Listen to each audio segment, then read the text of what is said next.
Assalamualaikum warahmatullahi wabarakatuh.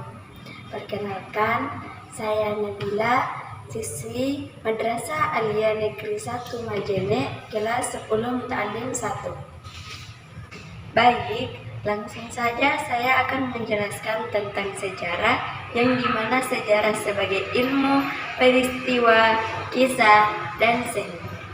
Di dalam Al-Quran Surah Yusuf ayat 111 menjelaskan tentang bagaimana pentingnya belajar sejarah, yang berbunyi, laqad kana fi qasasihim ibratan li ulil albab ma kana haditsan yuftara walakin tasdiqal ladzi baina yadayhi wa tafsila kulli syai'in wa hudan wa rahmatan liqaumin yu'minun. Yang artinya, sungguh pada kisah-kisah mereka itu terdapat pengajaran bagi orang-orang yang mempunyai akal. Al-Quran itu bukanlah cerita yang dibuat-buat, tetapi membenarkan kitab-kitab yang sebelumnya, menjelaskan segala sesuatu dan sebagai petunjuk dan rahmat bagi orang-orang yang beriman.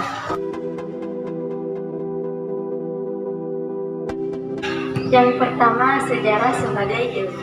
Setiap ilmu pengetahuan memiliki seperangkat petunjuk khusus untuk menetapkan ketepatan hasilnya.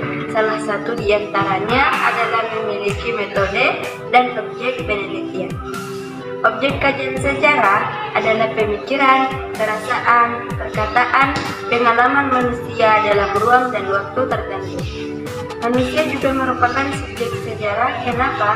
Karena manusialah yang menuliskan sejarah atau peristiwa-peristiwa yang dimaksud tadi. Metode dalam penulisan sejarah dimulai dari heuristik atau pengumpulan data, kemudian kritik, kemudian penafsiran atau interpretasi, juga penulisan atau historiografi. Selanjutnya, sejarah sebagai peristiwa. Sejarah sebagai peristiwa memiliki ciri objektif dan unik. Objektif artinya adalah sebagaimana terjadi peristiwanya, tidak dibuat-buat, tidak berdasarkan skenario, atau tidak dapat direka-reka, atau berdasarkan pemikiran tertentu, tetapi sebagaimana terjadi peristiwanya. Kemudian unik. Unik ini maksudnya terjadi hanya satu kali. Kenapa? Karena sejarah tidak akan mungkin terulang persis dalam waktu dan tempat yang sama. Tidak akan pernah bisa terjadi lagi.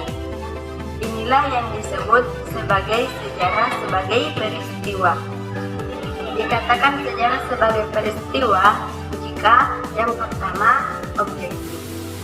Objektif maksudnya adalah bahwa peristiwa itu benar-benar terjadi, bukan hasil rekaan ataupun hasil imajinasi. Yang kedua, penting. Peristiwa itu harus mempunyai arti penting dalam ilmu pengetahuan, kehidupan berbangsa maupun bermasyarakat.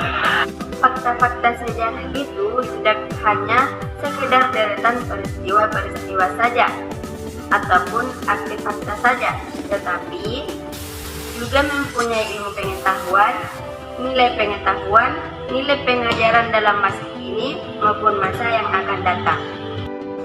Selanjutnya, sejarah sebagai kisah. Sejarah sebagai kisah adalah apa yang sudah dituliskan oleh sejarawan dan dapat dipertanggungjawabkan. Itulah yang kemudian disampaikan secara turun-temurun.